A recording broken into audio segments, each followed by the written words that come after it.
ज्ञानेश कुमार एक बार फिर बुरा फंस गए और इस बार उन्हें फंसाया 3 डीएम ने, डिस्ट्रिक्ट मजिस्ट्रेट, जिलाधिकारियों ने, और सबूत दे दिए ज्ञानेश कुमार के खिलाफ। ज्ञानेश कुमार का झूठ एक्सपोज कर दिया। हालात ये कि अखिलेश यादव और राहुल गांधी दोनों की बल्ले बल्ले हो गई, क्योंकि वो जो आरोप ज्ञानेश कुमार पे लगा रहे थे, दरअसल उनकी पुष्टि कर दी उत्तर प्रदेश के जिलाधिकारियों ने। नमस्कार, मैं स्वप्निल और आप मुद्दा देख रहे हैं। ज्ञानेश कुमार के झूठ का कैसे पर्दाफाश हुआ, उसका एक एक सबूत आपको दिखाएंगे। आगे बढ़े, खबर की तरफ चले, उससे पहले एक छोटी सी अपील है। मुद्दा इन दिनों एक गंभीर आर्थिक संकट का सामना कर रहा है। हमारे मेन बैंक अकाउंट बीते कई महीनों से फ्रीज चल रहे हैं। हमारा पुराना चैनल जो 2.5 साल पुराना था, वो भी हमसे 2 महीने पहले छीन लिया गया। ऐसे में आपसे अपील है, और यह अपील करना हमारी मजबूरी। आपकी स्क्रीन पर क्यूआर कोड है, नीचे यूपीआई का नंबर है। यदि आप चाहें, यदि आपको मुद्दा की बेबाकी पसंद हो, तो आप छोटी छोटी मदद मुद्दा की जरूर कीजिएगा। आगे बढ़ते हैं, और सबसे पहले मैं चाहता हूं जरा एक एक करके जो 3 डीएम हैं, उन्होंने जो सबूत दिए हैं, वो सबूत आपकी स्क्रीन पर रखे जाएं। उत्तर प्रदेश के 3 डिस्ट्रिक्ट मजिस्ट्रेट्स, एक कासगंज के, दूसरे जौनपुर के और तीसरे बाराबंकी के, तीनों ने ही यह कहा कि अखिलेश यादव झूठ बोल रहे हैं। लेकिन जब ये कह रहे थे कि अखिलेश यादव झूठ बोल रहे हैं, तो गाहे बेगाहे इन्होंने इस बात पे मुहर लगा दी कि भाई अखिलेश झूठ नहीं बोल रहे थे, झूठ ज्ञानेश कुमार बोल रहे थे। कैसे लगाई मुहर, वो आपको समझाएंगे अभी। लेकिन पहले ये तीनों ट्वीट आपने देखे। इन तीनों ट्वीट में क्या लिखा गया था, क्या बताया गया था?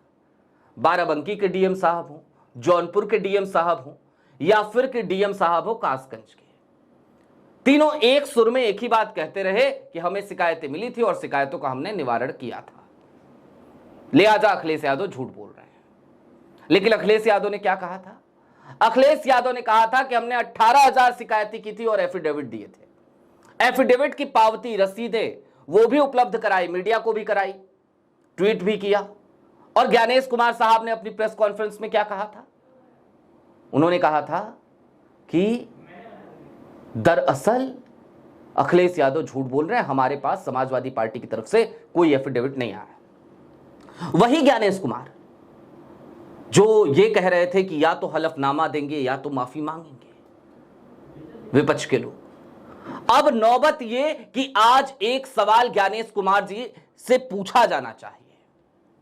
ज्ञानेश कुमार ऑन कैमरा पत्रकारों के सामने पूरे देश से झूठ बोलते हुए पकड़े गए हैं, और इसकी पोल 3 जिलाधिकारियों ने खोल दी है।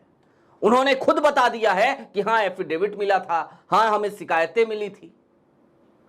तो जब 3 जिलाधिकारी सामने आकर ज्ञानेश कुमार के पोल खोल रहे हैं, तो फिर जो ज्ञानेश कुमार ये कहते हैं कि विपक्ष झूठ बोल रहा है, गलत आरोप लगा रहा है, उन ज्ञानेश कुमार का झूठ पकड़ा गया है। जो ज्ञानेश कुमार विपक्ष के सामने ये कहते हैं कि या तो हलफनामा दो या तो माफी मांगो, आज वो ज्ञानेश कुमार क्या माफी मांगेंगे? देश से झूठ बोलने के लिए माफी, विपक्ष की छवि को खराब करने के लिए माफी, माफी इस बात की कि लगातार देश को गुमराह करते रहे। क्या उन्हें माफी नहीं मांगनी चाहिए? जवाब है मांगनी चाहिए, बिल्कुल मांगनी चाहिए। लेकिन अब जरा सिलसिलेवार तरीके से समझिए सब कुछ हो क्या रहा है, चल क्या रहा है। वोट चोरी पकड़ी गई झुंझलाहट में, आग ऐसा है, सोचा नहीं था ना भाई कि कांग्रेस या राहुल गांधी इस तरीके से सारे सबूत रखेंगे, सिलसिलेवार तरीके से इतनी प्रोफेशनली काम कर जाएगी कांग्रेस। ये सोचा नहीं था, उम्मीद नहीं थी, हमें भी नहीं थी, हमें नहीं थी, कोई उम्मीद नहीं थी। कांग्रेस के 2-3 लोगों को छोड़ दीजिए, जिनका अक्सर मैं जिक्र कर लेता हूं, आज क्या नाम लूं, तो बाकी किसी से मुझे कोई उम्मीद रहती नहीं है। लेकिन कांग्रेस ने किया, रिसर्च किया, काम किया, प्रोफेशनलिज्म दिखा बकायदा, और फिर राहुल गांधी सामने आए प्रेजेंटेशन लेकर, सबूतों की प्रेजेंटेशन। जाहिर सी बात है चुनाव आयोग में बौखलाहट पैदा हो गई। पीसी चल रही है उधर, हलफनामा मांगा जाने लगा, तुरंत ही नोटिस आ गया।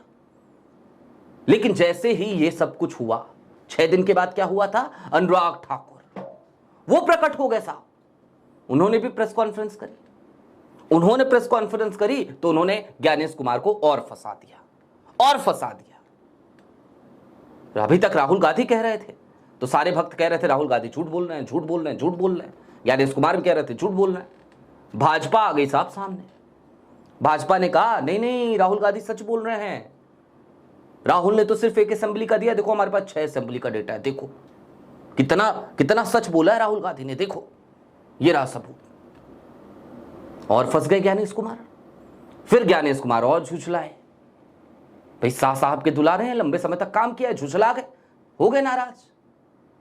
तो रविवार के दिन प्रेस कॉन्फ्रेंस करी, और रविवार को जो प्रेस कॉन्फ्रेंस करी, उस प्रेस कॉन्फ्रेंस ने उनको और फंसा दिया। अपनी प्रेस कॉन्फ्रेंस में सवालों से भागते नजर आए। 1-to-1 क्वेश्चन लेने की बजाय 5-5 के ग्रुप में क्वेश्चन लिया कि चलो डॉज कर जाएंगे, लेकिन डॉज नहीं करने दिया लोगों ने।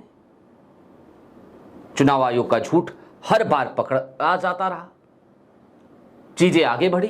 प्रेस कॉन्फ्रेंस के बाद असीम अरोड़ सामने आए, उन्होंने भी कह दिया कि भैया चुनावी प्रक्रिया में गड़बड़ी है, धांधली हो रही है। चीजें और आगे बढ़ी। रीवा के सांसद जनार्दन मिश्रा सामने आ गए भाजपा के, उन्होंने भी कह दिया। इधर वोट अधिकार यात्रा रविवार से निकल गई, जनता का अपार समर्थन मिल गया। अखिलेश यादव ने यह पावती रख दी। उसके बाद से कुछ कहने के लिए नहीं ज्ञानेश कुमार के पास। और अब यूपी के 3 डीएम और उन्होंने दे दिया सबूत कि ज्ञानेश कुमार झूठे हैं, झूठे हैं ज्ञानेश कुमार। अब जब ये सब कुछ सामने आ गया है तो अब मैं ज्ञानेश कुमार जी आपसे पूछना चाहता हूं, क्या कहिएगा? क्या कहिएगा? इन जिलाधिकारियों को कहिएगा झूठ बोलना है, लगाइएगा ठप्पा फैक्ट चेकिंग का इनके ऊपर, मिसलीडिंग का इनके ऊपर लगा दीजिए। या तो साहब, या तो ये डिस्ट्रिक्ट मजिस्ट्रेट झूठ बोल रहे हैं या आप झूठ बोल रहे हैं। अगर ये झूठ बोल रहे हैं तो लगाइए, इलेक्शन कमीशन के ट्विटर पे करिए, लगाइए ठप्पा मिसलीडिंग का डीएम के ऊपर। कह दीजिए नहीं मिली थी कोई शिकायत। और अगर नहीं लगा सकते तो वक्त है अभी, समझिए इस बात को। देश का दिल बहुत बड़ा है, माफ कर देगा देश आपको। माफी मांग लीजिए, ऐसे हाथ जोड़िए देश से और कहिए कि मुझे माफ कर दीजिए, मैं भटक गया था रास्ते से और मैं देश से माफी मांगता हूं। इतना ही कहना है सर, इतना ही कहना है। देश आपको गले लगा लेगा, लगा लेगा गले, लिख के ले लीजिए। बहरहाल अभी के लिए दीजिए इजाजत। चलते चलते फिर वही अपील, चैनल पे नए हो तो सब्सक्राइब करते हुए जाइएगा। सक्षम हो तो मुद्दा के आर्थिक संकट के इस काल में छोटी छोटी मदद मुद्दा की जरूर कीजिएगा। शुक्रिया।